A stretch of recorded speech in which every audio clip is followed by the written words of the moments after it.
Welcome to PCN news.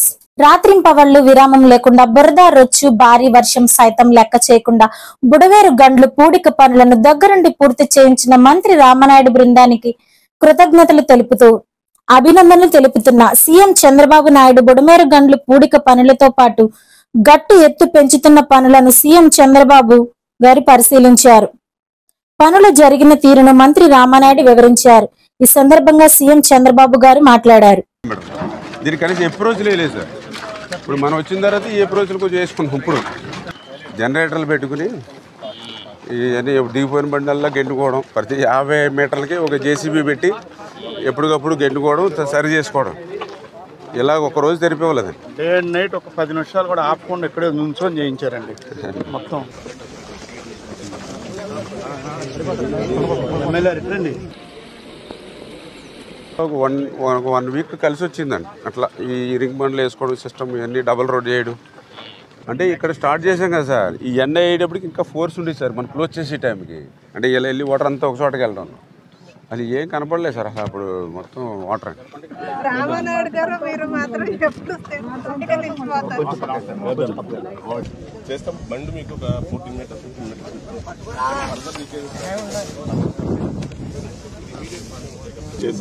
దానివల్ల రాళ్ళతో వేసాం కాబట్టి చిన్న రాళ్ళు వేసి ముందు ఇవి చేసేసామండి. ముందంతా జారేసేసి గండి పడింది సార్. ఎప్పుడు వచ్చిన గండి 86 లో కూడా పడింది సార్. ఇక్కడ లోతుందండి, అక్కడ మేరకు ఉంది. నిన్న అందులో పడవేసుకెళ్ళి చూసాం, అక్కడ 12 అడుగులు ఉందండి, ఇక్కడ 18 అడుగులు ఉంది. రామానాయుడు గారు ఇంజనీరింగ్ డిపార్ట్మెంట్ ఇక్కడే ఉండి రాత్రింబగుళ్ళు పనిచేశారు. నిద్రాహారాలు మన పనిచేశారు. ఆర్మీ కూడా చేతులు తీసే పరిస్థితికి వచ్చారు. చాలా దిక్కల మేము బ్రీచ్లు క్లోజ్ చేశాం, కానీ ఈ బ్రీచ్ క్లోజ్ చేయడంలో మా దగ్గర సగిన టెక్నాలజీ లేదు. దీనికి ఏం చేయాలన్నా మాకు కూడా మార్గం కనపడలేదన్నప్పుడు ధైర్యం చేసి ముందుకు పోయారు. ఎక్కడ చూసినా నీళ్లు, బురద, వెహికల్స్ పోలేని పరిస్థితి. ప్రొక్లైన్స్ పెట్టుకున్నారు. ఒకవేళ బురదలో కూరకపోతే మళ్ళా బయట తీసుకొచ్చారు. 2-3 రోజులు లోకేష్ కూడా ఇక్కడ రావడం, ఎప్పటికప్పుడు ఆయన కూడా ఏ విధంగా చేయాలనో మానిటర్ చేసుకుంటూ ఈయనతో కూడా రామానాయుడు గారితో సమన్వయం చేసుకున్నారు. రామానాయుడు గారు నేను ఒకటే చెప్పాను, ఆ నీళ్లు కట్టడి చేయకపోతే మనం ఎన్ని ప్రయత్నాలు చేసినా ఏమి చేసినా మనం ముందుకు పోలేమని చెప్పాం.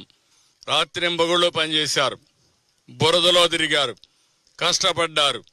ఈరోజు ఎక్కడైతే ఇక్కడ రామానాయుడు గారు కానీ, వెంకటేశ్వరరావు కానీ, సాయి ప్రసాద్ వీళ్ళు ఎట్టయితే పనిచేశారో వాళ్ళ వింగ్ అంతా ఇక్కడ ప్రజలందరూ సహకరించారు.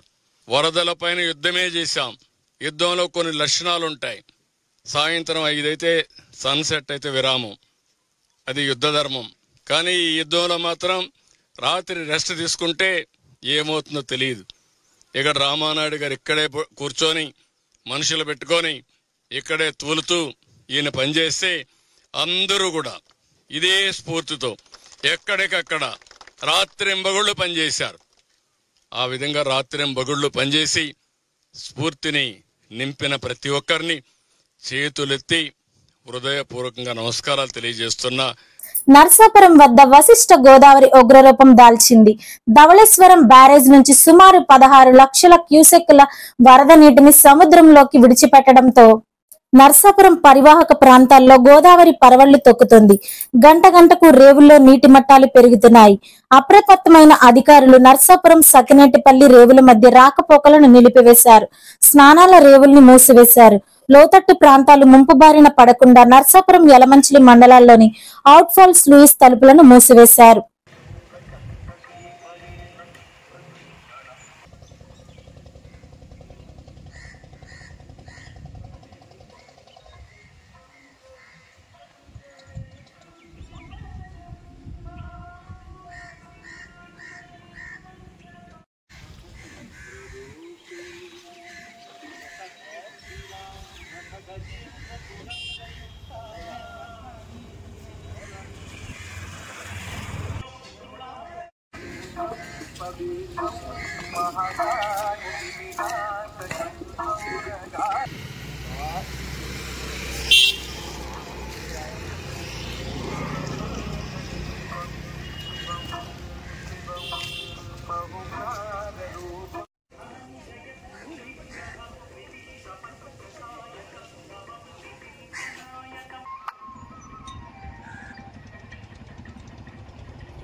ప్రకాశం బ్యారేజ్ బోట్ల తొలగింపు పనులను రాష్ట్ర జలవనరుల శాఖ మంత్రి నిమ్మల రామనాయుడు పరిశీలించారు. ఈ సందర్భంగా ఆయన మాట్లాడుతూ బోట్ల వెలికితీతకు అధికారులు బేకం సంస్థ సర్వ ప్రయత్నాలు చేస్తున్న ఆటంకాలు ఎదురవుతున్నాయన్నారు. బోట్లు ఒక్కొక్కటిగా కాకుండా 3 బోట్లు కలిపి లింక్ ఉండడంతో వెలికి తీయడంలో సమస్యలు వస్తున్నాయని మంత్రి రామనాయుడు తెలిపారు. 40 టన్నులు ఉన్న ఒక్కొక్క బోటును 3 బోట్లుగా కలిపి 120 టన్నుల కెపాసిటీకి పెంచి ప్రకాశం బ్యారేజీకి పంపడం దుర్మార్గం అన్నారు. బోట్లు కౌంటర్ వెయిట్స్ ను కాకుండా కట్టడాలకు తాకి ఉంటే 3 జిల్లాలు బంగాళాఖాతంలో కలిసిపోయావని తెలిపారు. ప్రకాశం బ్యారేజీ మీద రాకపోకలకు ప్రజలకు ఇబ్బంది లేకుండా త్వరగా పనులు చేయాలని నారా లోకేష్ సూచించారని మంత్రి రామనాయుడు తెలిపారు. రేపు సాయంత్రానికి బోట్లు తొలగించే ప్రయత్నం చేస్తామన్నారు. నేను అదే చెప్పాను. ఇప్పుడు సపోజ్ ఫస్ట్ పడవ వచ్చి దీన్ని కొట్టింది అనుకోండి, దాంట్లో ఇంకో 10 నిమిషాలు 5 నిమిషాలు గ్యాప్ ఉంటే ఆటోమేటిక్ ఇక్కడ ప్రవాహం తగ్గిపోద్ది. ఇది ఈ కాలం దగ్గర తగ్గిపోద్ది. ఎప్పుడు ఇది వచ్చిందో ఆ కాలం వైపు వెళ్తుంది. రెండోది అలా వెళ్ళకుండా ఒక చోటకి వచ్చిందంటే లంకే ఉంది, అటు పోకండి. రేపే చూసండి, అదే వీలైనంత రేపే ఎర్లీ అవర్స్ లో మొదలు పెట్టండి. రేపు ఏదో రకంగా క్లియర్ చేయాలి. మీకు ఎఫెక్ట్ ఎక్కువ పెట్టండి. మొన్నటి వరకు సార్ వాటర్ 5 వరకు ఉండే సార్, అంతే కదా సార్. వెలాసిటీ ఎక్కువ ఉండేను, ప్లస్ 11 lakhs ఉండే కాబట్టి కిందికి దిగిపోయింది వాటర్. 2 lakhs దీంట్లోకి లాగడం అయితే దీనికి ఆపోజిట్ లో పెడతారు. ప్రకాశం బ్యారేజీ ముప్పు పెట్టాలి, ఈ యొక్క ప్రభుత్వానికి ఊపిరి సలపనివ్వకుండా సమస్యలు సృష్టించాలనేటువంటి ఒక కుట్రతో ప్రయత్నం ఉన్నట్టుగా కనపడుతోంది. పడవలు ఢీ కొట్టి దెబ్బతిన్నటువంటి కౌంటర్ వెయిట్స్ ఏవైతే 3 కౌంటర్ వెయిట్లు ఉన్నాయో చాలా సమర్థవంతంగా, ఎందుకంటే 15-18 రోజులు సమయం పట్టేటువంటి ఆ కౌంటర్ వెయిట్స్ని కేవలం 5 రోజుల్లోనే మరి మా ఇంజనీర్లు అదేవిధంగా కన్నం నాయుడు గారు వీళ్ళంతా ఒక టీమ్గా వర్క్ చేసి ఆ 17 టన్నులు కూడా కాంక్రీట్ దింపుతూ ఉంటే అట్లా డిలే అవుతుందని వాళ్ళ టెక్నాలజీని ఐరన్ను కూడా ఉపయోగించి సేమ్ అదే వెయిట్ని క్లియర్ చేసి వితిన్ 5 డేస్లో అమర్చేశారు. కానీ వైసీపీ కుట్రతో ఏదైతే పడవలు ఏదైతే ఉన్నాయో వాటిని వెలికి తీయాలంటే చాలా ఇబ్బందిగా ఉన్నటువంటి పరిస్థితి. ఆ రోజు కూడా 3 బోట్లు కూడా కలిసి వచ్చినాయి అని చెప్పి కొంతమంది వీడియోస్ కూడా పెడుతూ ఉన్నారు. అంటే ఇది ఉద్దేశపూర్వకంగానే కుట్రపూరితంగానే, ఎందుకంటే ఒక 40 టన్నులు ఒక పడవని 3 పడవలకు మిక్స్ చేసి 120 టన్నుల వెయిట్ని ఒకేసారి ప్రకాశం బ్యారేజ్ మీదకి, అది కూడా పీక్ స్టేజ్లో 11,40,000 క్యూసెక్కులు నీరు వచ్చేటువంటి సమయంలో పంపించారని అంటే నిజంగా ఎంత కుట్ర, మాకు కూడా ఎంత బాధ ఆవేదన ఒక రైతు బిడ్డగా కూడా. ఎందుకంటే ఇవాళ చుక్క నీరు లేక అలమటించేటువంటి ప్రాంతాలను మనం చూసాం, కనీసం గుక్కడి నీళ్లు లేక అలమటించేటువంటి ప్రజలను చూసాం. అటువంటి దాహార్తిని అన్నదాతల్ని ఆదుకునేటువంటి ప్రకాశం బ్యారేజీ లాంటి దాని మీద కూడా ఇట్లాంటి కుట్రలు పొందితే అంటే ఇంకా తమకు అధికారం లేదు కాబట్టి ఆ ప్రజల మీద కక్ష సాధించాలి, మాకు ఒక్క సీటు కూడా ఇవ్వని జిల్లాలు కాబట్టి ఆ జిల్లాలే తుడిచిపెట్టుకోపోవాలి అనేటువంటి ఆలోచనతో మరి ఈరోజు ప్రతిపక్షం ఉందా అనేటువంటి బాధ ఆవేదన ఈవేళ కనిపిస్తున్నటువంటి పరిస్థితి. అటువంటి కక్ష ఏదైనా ఉంటే పార్టీ పరంగా మా మీద చూపినా పర్వాలేదు, కానీ ప్రజల మీద చూపించేటువంటి విధంగా ఇలా 100 సంవత్సరాలు ప్రజలకి సేవలు అందించేటువంటి బ్యారేజీల మీద చూపిస్తే ఈ రాష్ట్రం ఏమైపోతుంది, రేపు తెలుగు జాతికి ఏమైపోతుంది. 120 టన్నుల వెయిట్ను ఒకసారి పంపించిన దాని మీదే ఇంత పెద్ద ఎత్తున డ్యామేజ్ జరిగినట్టుగా కనిపిస్తున్నటువంటి పరిస్థితి. అంటే నిజంగా అది కౌంటర్ వెయిట్ను కాకుండా ఏదైతే ఆ స్ట్రక్చర్ని కనుక తగిలి ఉంటే ఆ స్ట్రక్చర్ ఎఫెక్ట్ అవుతే నిజంగా ఈ యొక్క 2-3 జిల్లాలు కూడా తుడిచిపెట్టుకుపోయి బంగాళాఖాతంలో కలిసిపోయి దివిసీమ కంటే కూడా ఎక్కువ నష్టం జరిగేటువంటి పరిస్థితి దుస్థితి ఉంటుంది.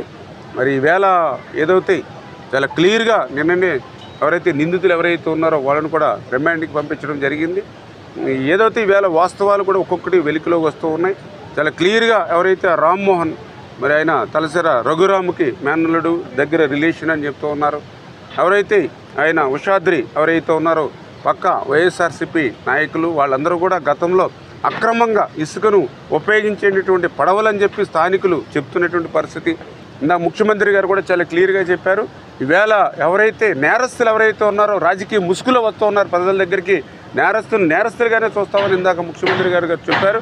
ఖచ్చితంగా రేపు తెలుగు రాష్ట్ర భవిష్యత్తు చూస్తా, ఏదైతే తెలుగు ప్రజల భవిష్యత్తు చూస్తా ఆ నేరస్తులుగానే శిక్షిస్తామనే విషయాన్ని కూడా తెలియజేసుకుంటూ అంతర్వేది గ్రామంలో వేంచేసి ఉన్న శ్రీ లక్ష్మీ నరసింహస్వామి వారి దేవస్థానం నందు 12/9/2024 నుండి 15/9/2020 తేదీ వరకు నిర్వహించు శ్రీ స్వామివారి పవిత్రోత్సవముల కొరకు అహోబిలం శ్రీ లక్ష్మీ నరసింహస్వామి వారి దేవస్థానం నందు ప్రత్యేక పూజలు నిర్వహించిన పవిత్రములు శ్రీ స్వామివారి సన్నిధికి తీసుకురావడం జరిగింది. కావున భక్తులందరూ ఈ పవిత్ర ఉత్సవాల కార్యక్రమంలో పాల్గొని తీర్థ ప్రసాదాలు స్వీకరించాలని కోరుచున్నాము.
వినాయక చవితిని పురస్కరించుకుని పాలకొల్లు శ్రీ సూర్య టవర్స్ నందు ఏర్పాటు చేసిన వినాయక విగ్రహం వద్ద పాలకొల్లు అధోక్ష మండలి ముఖద్వార భజన మండలి సభ్యుల ఆధ్వర్యంలో భజన కార్యక్రమం నిర్వహించారు. ఈ సందర్భంగా సభ్యులు మాట్లాడుతూ తమ భజన మండలి పాలకొల్లులో ఏర్పాటు చేసిన వినాయక మండపాలలో భజన కార్యక్రమాలు నిర్వహిస్తున్నట్లు తెలియజేశారు.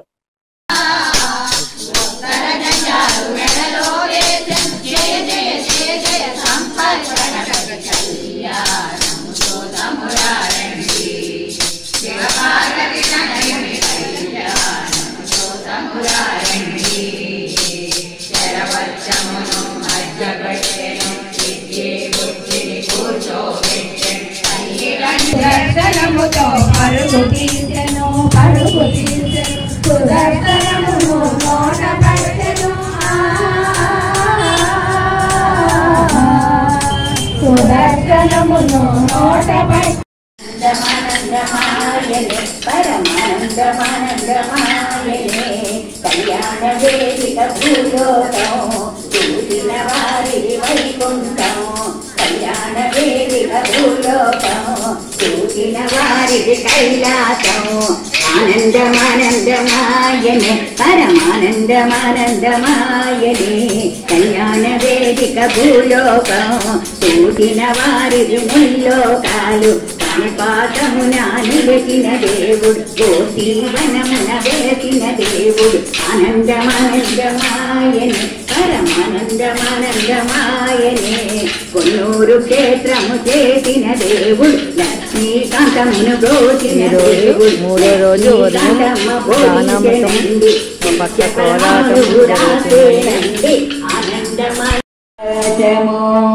సంతోషి స్కందుడు విఘ్నేశ్వరుడు మంత్రులందరూ హారతులివ్వగా ఆది దంపతుల అభయములతో మద్వీప వైభవము రక్షా కవచము.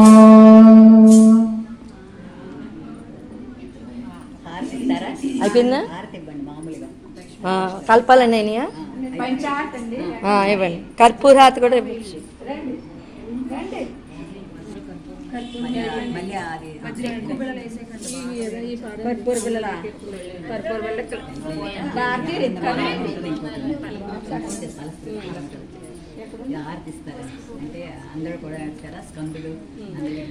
సూర్య టవర్స్ వాళ్ళు మాకు ఆహ్వానించారండి. మన ద్వీప వైభవం అంటారు దీన్ని. దీనికి 18 ప్రాకారాలు, 18 హారతులు, 18 ప్రసాదాలు చేయాలండి.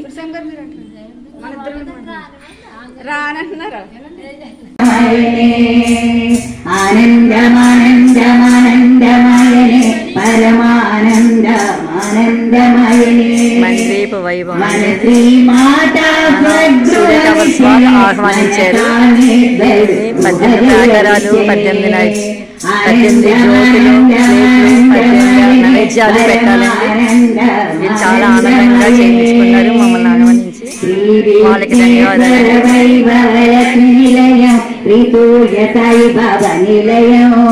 శ్రీ చంద్రదేంద్ర సరస్వతి నిలయం, శ్రీ కుల భారతి నిలయం. ఆనందమానందమానందమయనే పరమానంద ఆనందమయనే. శ్రీ గుర ప్రజ్ఞానంద సర్వతి నిలయం, శ్రీ గురు శివ సద్గురు నిలయం. శ్రీ సుకేశవ సద్గురు సద్గురు నిలయం. ఆనందమానందమానందమయనే పరమానంద ఆనందమయనే. శ్రీరాహు కోటేశ్వర అమ్మాలయం, శ్రీకేతులక్ష్మీ కాంత. మాది అదోక్ష భజన మండలి, ముగదారం భజన మండలి అండి టీం మాది. ఈ 9 నవరాత్రులు కూడా మాకు అందరూ కూడా ఆహ్వానించి అందరూ చాలా బాగా మమ్మల్ని మరిపించి మిమ్మల్ని మరిపించుతున్నాం. అంత బాగుంటుంది. గంగా ప్రవాహం ఎలా ఉంటుందో అలాగా గణపతి ప్రవాహం అలా అవుతుందండి. అన్ని చోట్లకి పాలకొల నుంచి ఎన్ని చోట్లకి వెళ్ళి అన్ని చోట్ల కూడా అలా చేయించుకుంటున్నారు స్వామి. ఈ రోజు ఉదయం మన్నిదీప వైభవం అని కొత్తగా ఈ రోజే మొదలు పెట్టామని చేసామండి. అది చాలా బాగా జరిగింది. సూర్య టవర్స్లో పాలకొల్లో అండి. హరే శ్రీనివాస. ఈరోజు సాయంత్రం 4వ రోజు వినాయక చవితి సాయంత్రం టైంలో ఇక్కడ యాడవాణి గారు ప్రాంతంలో ఉన్న వినాయక మండపంలో సంపత్ గణపతి కళ్యాణ గానామృతం చేశామండి.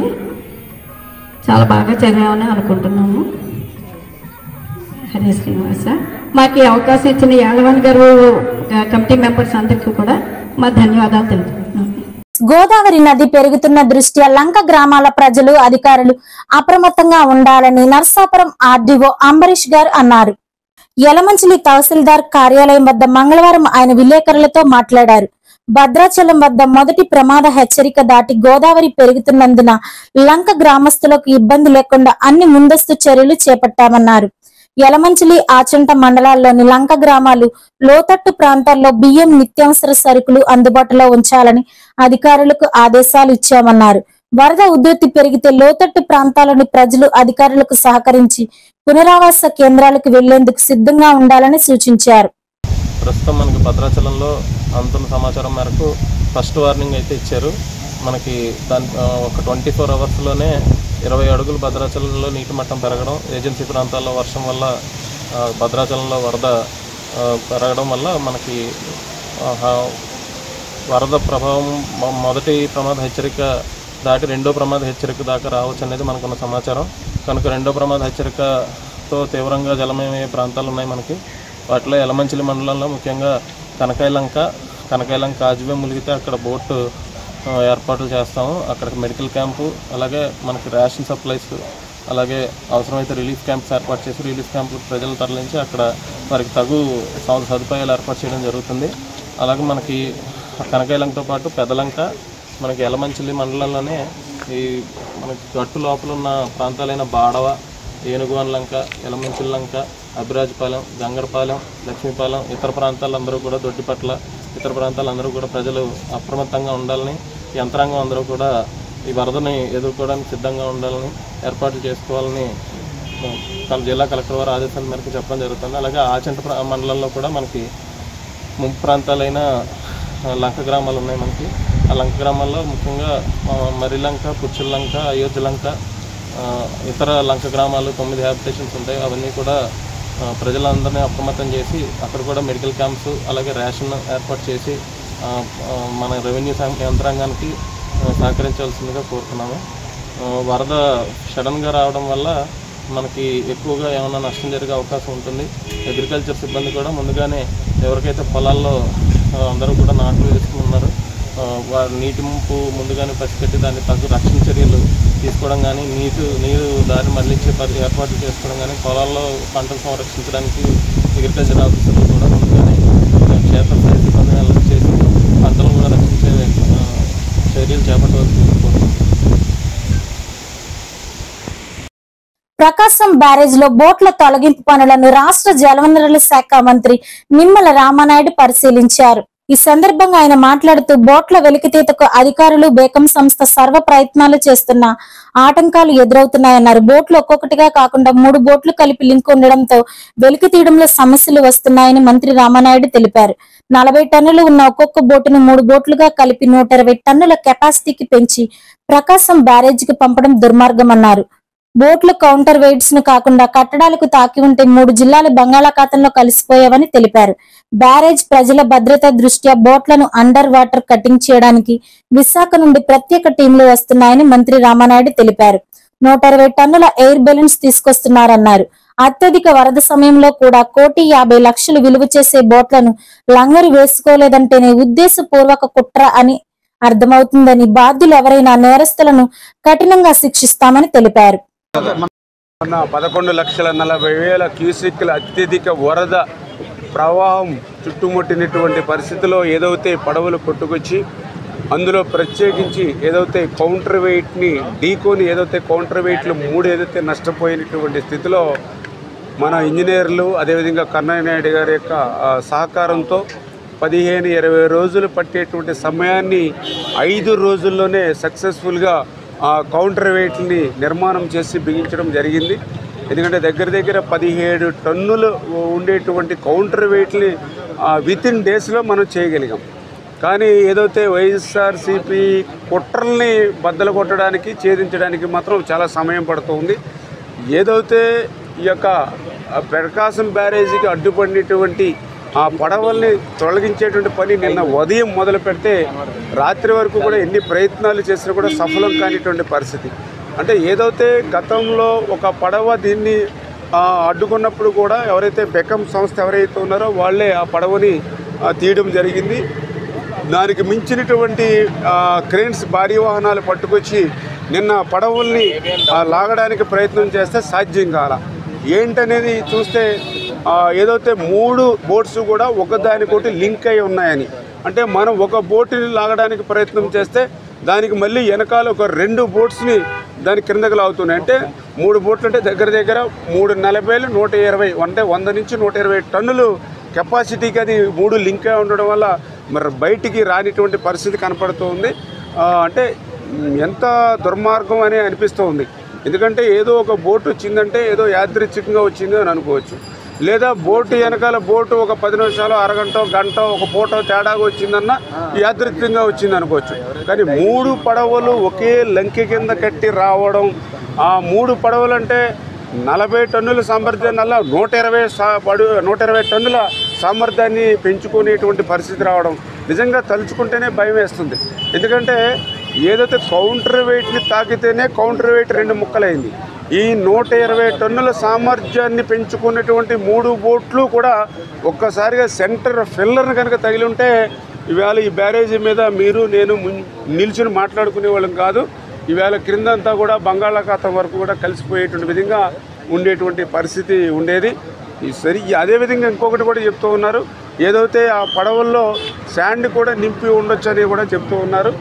ఈ రకంగా అంటే 5-6 జిల్లాలకు త్రాగునీరు, లక్షల ఆయకట్టుకు సాగునీరు అందించేటువంటి ప్రకాశం బ్యారేజీ దగ్గర 170 సంవత్సరాల నుంచి 100 సంవత్సరాల ఆనకట్టగా 70 సంవత్సరాల బ్యారేజీగా రైతులందరికీ కూడా సేవలు అందించే బ్యారేజీ మీద కూడా ఇటువంటి కక్ష ఉందా అంటే చాలా ఆవేదన కలుగుతున్నటువంటి పరిస్థితి. నిజంగా ఇటువంటి దాని మీద గట్టిగా ముమ్మరంగానే దర్యాప్తు జరుపుతాం. ఖచ్చితంగా దోషులు ఎవరైతే ఉన్నారో వాళ్ళని శిక్షించేటువంటి వరకు కూడా వదిలే ప్రసక్తే లేదని చెప్పి తెలియజేసుకుంటూ, ఏదేమైనా ఇప్పుడు ప్రజెంట్ మాత్రం మా ఫస్ట్ ప్రయారిటీ ఏదైతే బోట్స్ ఏవైతే ఉన్నాయో వాటిని వెలికి తీయాలి. అందుకే ఈవేళ విశాఖపట్నం నుంచి, కాకినాడ నుంచి కూడా డ్రైవర్స్ని కూడా తీసుకురావడం జరిగింది. వాళ్ళు చాలా ఎక్స్పీరియన్స్, వాళ్ళు కిందకి లోతులో కూడా దిగి ఆక్సిజన్ సిలిండర్స్ తోటి వర్క్ చేసుకుంటారు. అదేవిధంగా వాళ్ళు కూడా కిందకి దిగినప్పుడు ఆ బోట్ ఏదైతే ఉందో ఇప్పుడు తీయడం సాధ్యం అవ్వట్లేదు కాబట్టి దాన్ని 2 హాఫ్లుగా కట్ చేసేసి, అంటే ఒక బోట్ని 2 కింద కట్ చేసేసే విధంగా ఆ కట్టర్స్ ఇవన్నీ కూడా మెటీరియల్ అంతా కూడా ఇప్పుడే తీసుకుని దింపుతూ ఉన్నాం.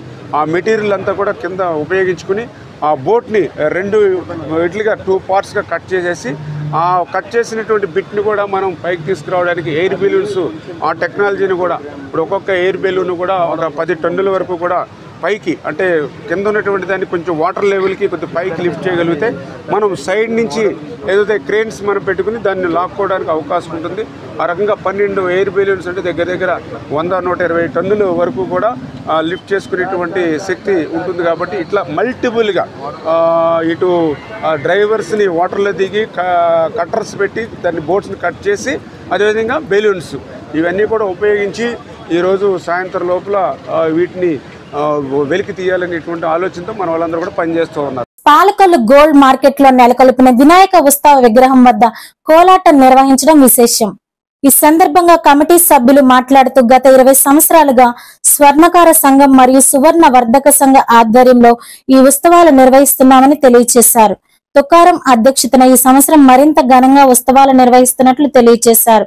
స్వామివారి నిమజ్జన అనంతరం సుమారు 5,000 మందికి అన్నదాన కార్యక్రమం ఉంటుందని తెలియజేశారు. ఈ కార్యక్రమానికి సహకరించిన సంఘ సభ్యులకు కృతజ్ఞతలు తెలియజేశారు.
గత 20 సంవత్సరాల నుంచి గోల్డ్ మార్కెట్లో అత్యంత వైభవంగా శ్రీ గణపతి నవరాత్రి మహోత్సవాలు నిర్వహిస్తున్నాం.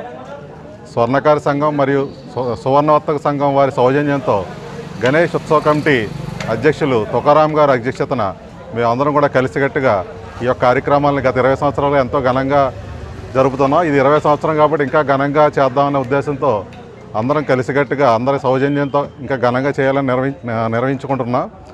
అలాగే రాబో 18వ తారీఖున అన్న సమారాధన చేయాలనుకుంటున్నాం. సుమారుగా ఒక 5,000 మందికి అన్న సమారాధన చేయాలని చెప్పి అనుకుంటున్నాం. నెక్స్ట్ ఇలాగే ఈ 9 రోజులు పూజలు అందుకుంటున్న స్వామివారి మహాలడ్డు ప్రసాదం కూడా ఈ మన గోల్డ్ మార్కెట్లో వారికే పాటగా ఇస్తున్నాం. అది సోమవారం లడ్డూ పాట జరుగుతుంది 16వ తారీఖున, 18వ తారీఖున అన్న సమారం జరుగుతుంది. అలాగే ఆ పైన 21వ తారీఖున స్వామివారి ఊరేగింపు అంగరంగ వైభవంగా జరపడానికి నిశ్చయించుకున్నాం. కాబట్టి పుర ప్రముఖులు అందరూ కూడా మమ్మల్ని ప్రోత్సహించి ఈ కార్యక్రమాలు ఇంకా ఘనంగా జరిగేలా మమ్మల్ని ప్రోత్సహిస్తారని ఆశిస్తున్నాం. గణేష్ కమిటీ వారు ప్రతి సంవత్సరం చాలా బాగా చేస్తున్నారు. ఈ సంవత్సరం కూడా చాలా బాగా చేయాలని కోరుకుంటున్నాను. ప్రతి సంవత్సరం విగ్రహాలు ఎప్పటికప్పుడు పెద్ద పెద్దవి చేస్తూ చాలా అందంగా, చాలా రూపురేఖలు చాలా బాగా చేస్తూ చాలా బాగా సూపర్గా చేస్తున్నారని ఆశిస్తున్నాను. ఇప్పుడు కూడా ఇంకా బాగా చేస్తున్నారు. గణేశోత్సవ కమిటీ వారికి నా అభినందనలు. నమస్తే అండి. మేము ప్రతి దసరాకు కూడా కోలాటం నిర్వహిస్తూ ఉంటాం. ఇప్పుడు ఎవరి దగ్గర మన గుళ్ళ దగ్గర కానీ ఇలా వినాయక మహోత్సవాల్లో కానీ మేము కోలాటం అనేది నిర్వహిస్తున్నాం. ఈ యొక్క కోలాట భజనకు మాకు అవకాశం ఇచ్చినటువంటి ఈ గోల్డ్ మార్కెట్ వర్తక సంస్థ వారికి మా కృతజ్ఞతలు తెలియజేసుకుంటున్నాం. ఏజెంట్ చేతిలో మోసపోయి ఇక స్వస్థలానికి తిరిగి రాలేమనుకున్న ఇద్దరు మహిళలకు కేంద్ర ఆర్థిక మంత్రి నిర్మలా సీతారామన్ అండగా నిలిచి స్వస్థలానికి చేర్చారు. దీంతో బాధిత మహిళలు నిర్మలా సీతారామన్ చిత్రపటానికి పాలాభిషేకం చేశారు. ఈ సంఘటన పశ్చిమ గోదావరి జిల్లా నరసాపురంలో చోటు చేసుకుంది. పట్టణానికి చెందిన ఉండవల్లి రామలక్ష్మి వాటాల ముత్యాల 6 నెలల క్రితం ఉపాధి నిమిత్తం ఖత్తర్ వెళ్లారు. కడపకు చెందిన ఇద్దరు ఏజెంట్లు పట్టణానికి చెందిన మహిళా ఏజెంట్ వీరిద్దరికి మాయమాటలు చెప్పి ఖత్తర్ పంపించారు. అయితే అక్కడికి వెళితే కానీ బాధితులకు తెలియరాలేదు. తాము మోసపోయామన్న విషయం వీరిద్దరిని ఒక గదిలో బంధించి సరిగ్గా ఆహారం కూడా పెట్టకుండా చిత్రహింసలకు గురి చేశారు. ఈ విషయం తెలుసుకున్న కుటుంబ సభ్యులు స్థానిక ఏజెంట్లను నిలదీశారు. అధికారులకు ఫిర్యాదు చేశారు. ఆ సమయంలో ఈ కుటుంబ ఇబ్బందులు తెలుసుకున్న కేంద్ర ఆర్థిక మంత్రి నిర్మలా సీతారామన్ పిఏ పేరాల మోహన్ సమాచారాన్ని కేంద్ర మంత్రి దృష్టికి తీసుకువెళ్లారు. వెంటనే స్పందించిన మంత్రి కేంద్ర విదేశీ వ్యవహారాల మంత్రి జయశంకర్ దృష్టికి తీసుకువెళ్లారు. మంత్రి ఆదేశాలతో ఖత్తర్లోని ఇండియన్ ఎంబసీ అధికారులు అక్కడ పోలీసుల సహకారంతో ఇద్దరు మహిళలను విడిపించి ప్రదేశానికి పంపారు. నర్సాపురం చేరుకున్న ఇద్దరు బాధితులు తమ ప్రాణాలతో తిరిగి రాగలిగామంటే కేంద్ర మంత్రి నిర్మలా సీతారామన్ చొరవేనని, మంత్రి స్పందించకపోతే తమ జీవితాలు అక్కడే ముగిసేవని ఆవేదన వ్యక్తం చేశారు.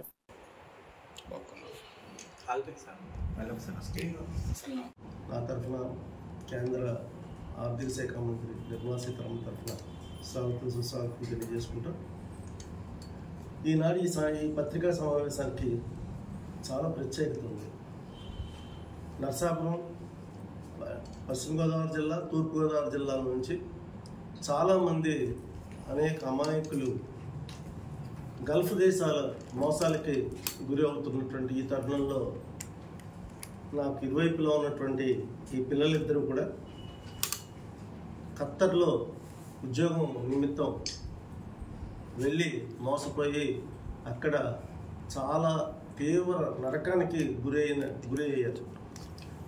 ఈ పరిస్థితుల్లో నా దగ్గరికి 10/8న ఈమె భర్త అయినటువంటి ఉండవల్లి పెద్దిరాజు వచ్చి నా పరిస్థితి ఇలా ఉందని చెప్పి ఇద్దరు చిన్న పిల్లలు పెట్టుకుని వచ్చి అడగడం జరిగింది. అయితే ఆ రోజునే నేను కలెక్టర్ మేడం నాగరాణి మేడం గారితో మాట్లాడి ఇమ్మీడియట్గా కన్సర్న్ ఆర్డీఓ గారు, మన ఆర్డీఓ గారి చేత కంప్లైంట్ లాంచ్ చేయించి అదే రోజు కలెక్టర్ మేడం గారి ఆఫీస్కి పంపించి కలెక్టర్ మేడం గారి ద్వారా త్రూ ఎంబాసీకి కంప్లైంట్ లాంచ్ చేయించడం జరిగింది. లాంచ్ చేయించిన తర్వాత ఎంబాసీ ఎంక్వైరీలో వీరి ఇరువురిని ఏజెంట్లు ఖత్తర్లో అమ్మేశారనే విషయం తేలింది. ఇది చాలా పూర్తిగా దయనీయమైన విషయం, మానవత్వానికి చాలా దుర్భరమైన విషయం అనే విషయాన్ని గ్రహించి నేను గత 4 days back madam Nirmala Sitharaman గారికి ప్రత్యక్షంగా తెలియజేసుకోవడం జరిగింది. ఢిల్లీలో అమ్మ ఇద్దరు పిల్లలు ఉన్నారు, మనం ప్రొసీజర్ల ప్రకారం మనం కంప్లైంట్ లాంచ్ చేసాం, కానీ ప్రొసీజర్లో ఇలా నిరూపణ అయింది అనే విషయం తెలిసిన వెంటనే ఆమె చాలా బాధపడి ఈ ఇద్దరు పిల్లల్ని ఏమైనా సరే తీసుకురావాలని ఎక్స్టర్నల్ అఫైర్స్ మినిస్టర్ గారితో స్పాట్లో నేను ఉండగానే స్పాట్లో ఎక్స్టర్నల్ అఫైర్స్ మినిస్టర్ గారితో జయశంకర్ గారితో మాట్లాడి ఆ రోజే ఎంబాసీ నుంచి ఇమ్మీడియట్గా వీళ్ళిద్దరూ ఎక్కడైతే ఘోరాతి ఘోరంగా తాళం వేసిబడి తిండి కూడా లేకుండా ఉన్నారు. అలా తిండి కూడా లేకుండా ఉన్న పరిస్థితులు, వాళ్ళకి కనీసం మాట్లాడడానికి సెల్ ఫోన్ కూడా ఇవ్వట్లేదు. ఆ పరిస్థితుల్లో ఉన్న చోటకి ట్రేస్అవుట్ చేసి ఆ ప్లేస్ని ట్రేస్అవుట్ చేసి ఇందులో ఉండవల్లి పెద్దిరాజు చాలా బాగా అతను ఎక్కడ లొకేషన్ వీళ్ళిద్దరు ఎక్కడైతే కట్టిపడేశారో అనే చోట లొకేషన్ కూడా తెప్పించాడు. పాపం అతను చాలా కష్టపడి ఆ ప్లేస్ కూడా లొకేషన్ తీసుకున్న తర్వాత అంబాసిడర్ నుంచి ఆ లొకేషన్కి అంబాసిడర్ వాళ్ళని పోలీస్ని పంపించిన తర్వాత వీరిరువురిని బయటికి తీసుకొచ్చి అంబాసిడర్ తీసుకొచ్చి స్పాన్సర్స్ చేత ఎవరైతే ఈ ఏజెంట్ల ద్వారా మోసపోయారో ఆ ఏజెంట్ల ద్వారానే మళ్ళీ తిరుగు ప్రయాణానికి టికెట్ పెట్టించి 9వ తారీఖున మళ్ళీ దోహా నుంచి హైదరాబాద్కి నిన్న మధ్యాహ్నం ల్యాండ్ అయ్యారు. నిన్న సాయంత్రం బయలుదేరి ఈరోజు ఉదయం మళ్ళీ నర్సాపురం చేరారు. మనందరినీ చూసే అవకాశం వీళ్ళిద్దరికీ మేడం నిర్మలా సీతారామన్ గారి ద్వారా కలిగింది. ఇలా వీళ్ళలాగా ఎవరు మోసపోకూడదు, ఈ ఏజెంట్ల ద్వారా ఇలాంటి మోసపోకూడదు, ఈ ఏజెంట్లు చెప్పే కబుర్లు నమ్మకూడదు అనే సందేశాన్ని మీడియా మిత్రుల ద్వారా అందరికి అమాయకులైనటువంటి అందరికీ తెలియజేయాలనే ఉద్దేశంతో ఈ పత్రికా సమావేశం ఏర్పాటు చేయడం జరిగింది. ఆవిడ ఏజెంట్ పంపితే వెళ్ళాను సార్. అక్కడ చాలా ఇబ్బందులు పడ్డానండి. మంచి ఇల్లు అని చెప్పి పంపింది సార్. అక్కడికి ఆవిడ పంపితే అక్కడ ఫుడ్ లేదు సార్. 3 నెలలు బాధపడ్డాం. అక్కడ అసలు చాలా అంటే చాలా నరకం పడ్డాం. ఇంకా చేయలేము, మాకు అసలు ఇంకో చేయడానికి కూడా ఓపిక లేక ఇంకా వెళ్ళిపోతామంటే ఆఫీస్కి పంపారు మమ్మల్ని. అక్కడ 1 నెల రోజులు రూమ్లో పెట్టి చేశారండి. ఫుడ్ కూడా లేదు, అసలు ఫోన్లు కూడా తీసేసుకున్నారు. అసలు ఇక్కడికి వస్తాము అని పిల్లలతో అది చూస్తాను అనుకోలేదు నేనైతే. మేడం సీతారామన్ గారు, మోహన్ రావు గారు వీళ్ళు మాకు హెల్ప్ చేశారు, చాలా హెల్ప్ చేశారు సార్. వాళ్ళు బట్టి మేము మళ్ళీ ఇండియా రాగలిగాం. లేకపోతే అసలు వస్తామన్న నమ్మకం అయితే లేదు సార్. ఇక్కడ దిగేదాకా కూడా నాకు చాలా బాధపడ్డాను సార్. బొమ్మిడి కొండాలమ్మ గారు ఆవిడ పంపింది సార్ మమ్మల్ని.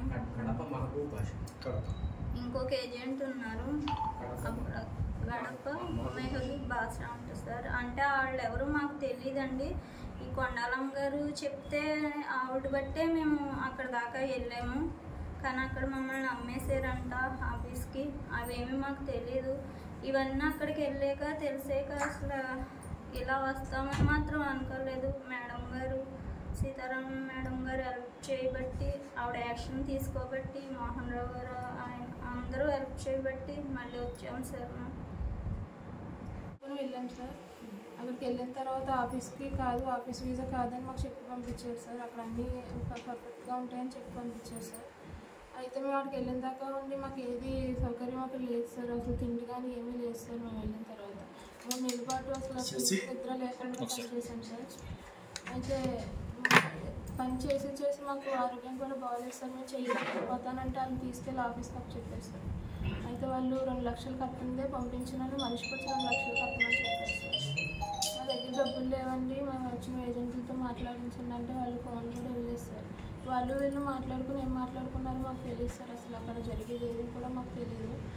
అయితే ఇంట్లోనే అలా ఉంది, ఇంకా బందీలుగా ఉన్నాం సార్. మమ్మల్ని బయటకు కూడా రానివ్వట్లేదు. ఫుడ్ కూడా సరిగ్గా పెట్టేవారు కాదు సార్. అలాగే ఆ తర్వాత సార్ని కాంటాక్ట్ చేస్తే ఇలా హెల్ప్ చేశారు సార్. మేడం గారి ద్వారా, సీతారామన్ గారి ద్వారా హెల్ప్ చేశారు సార్. సీతారామన్ కత్తర్ మే 1st వెళ్ళాను సార్. ఇద్దరు ఒకసారి వెళ్ళాను సార్.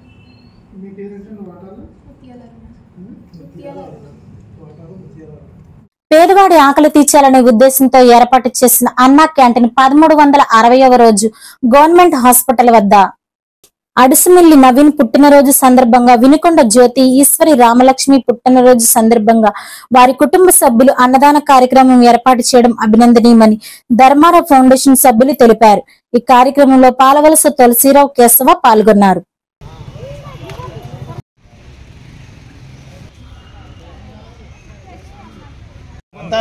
మిక్సింగ్ చేసిన తర్వాత పడతాడు అవి సపరేట్ చేసుకోవాలి. కొంచెం వేరే happy birthday to you, happy birthday to you, happy birthday to you Naveen garu, happy birthday to you. Many many happy returns of day Naveen garu. ఈయనేనా మనోడండి ఆఫీస్ అబ్బాయి. అది నవీన్ అంటే నవీన్ అంటే అన్నారు కదా.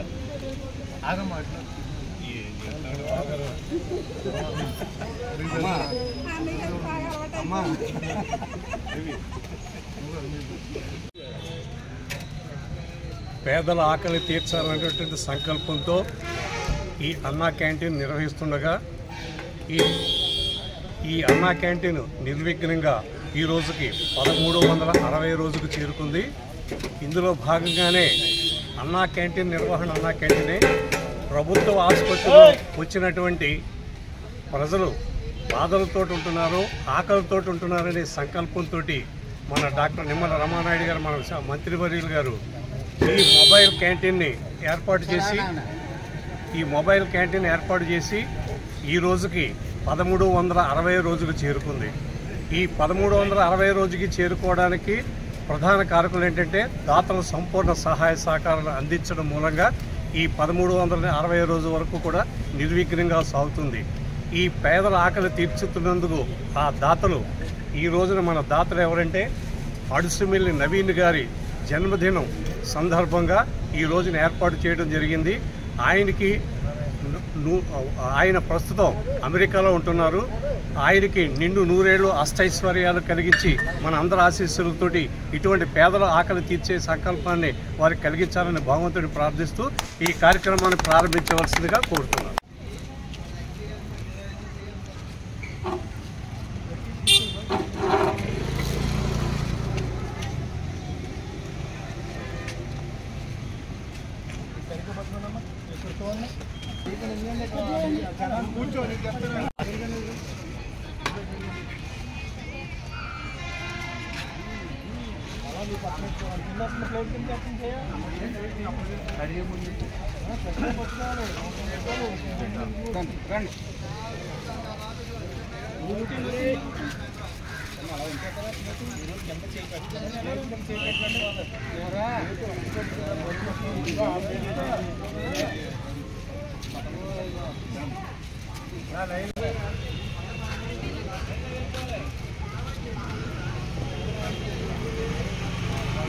సరిగ్గా ఒలిగిపోద్దే ఇలాంటి 2 నిమిషాలు నడాలి నడాలి. అమ్మాయి వాటర్ బయట ఎట్టుకెళ్ళండి.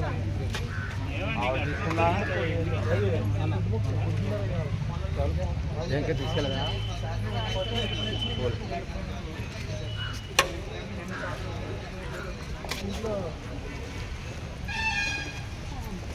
ఎక్కడ సాంబార్ అక్కడ తినేసిరండి వేస్తారు. అబ్బాయి వాటర్ బ్యాట్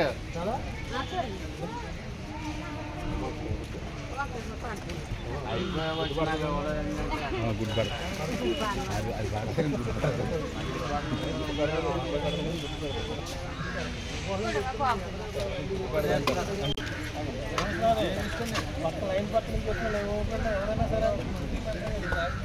అది చెప్పండి మీరు, మీకు తెలుస్తుంది.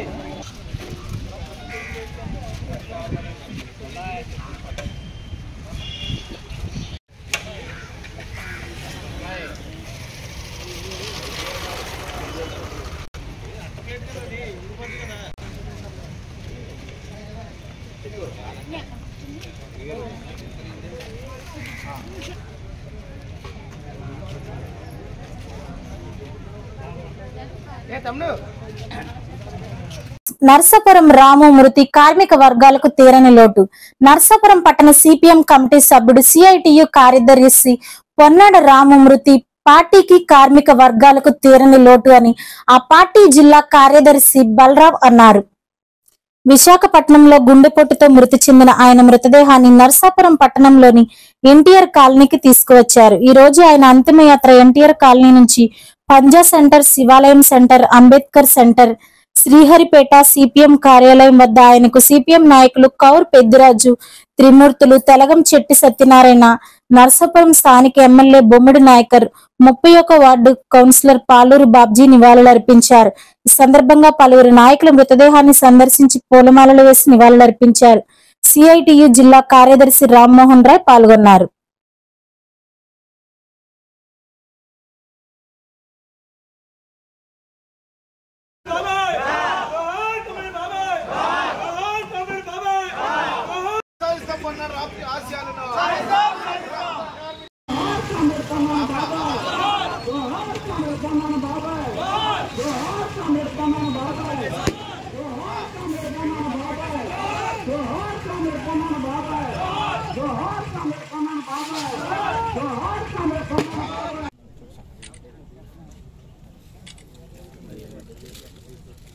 జోహార్ కామ్రేడ్ పన్నా రాము గారికి, జోహార్ కామ్రేడ్ పన్నా రాము గారికి, కార్మిక వర్గ నాయకుడికి పన్నా రాము గారికి, ప్రజా నాయకుడు పన్నా రాము గారికి, జోహార్ కామ్రేడ్ పన్నా రాము గారికి. సాధిస్తాం రాము గారు ఆశయాలను. రహే పన్నా రాము గారు.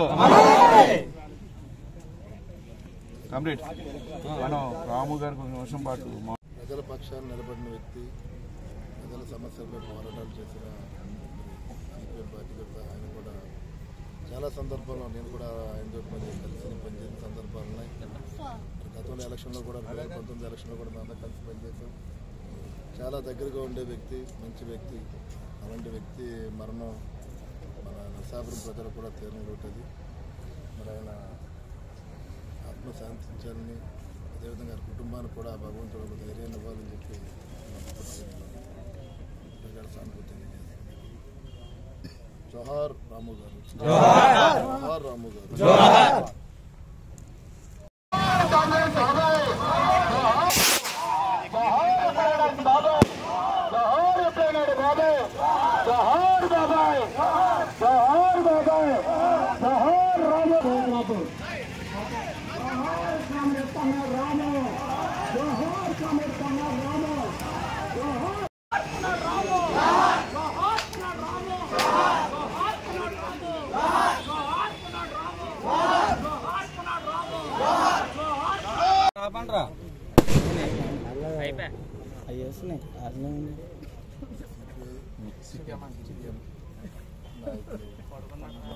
వార్తలు ఇంతటితో సమాప్తం. నమస్కారం.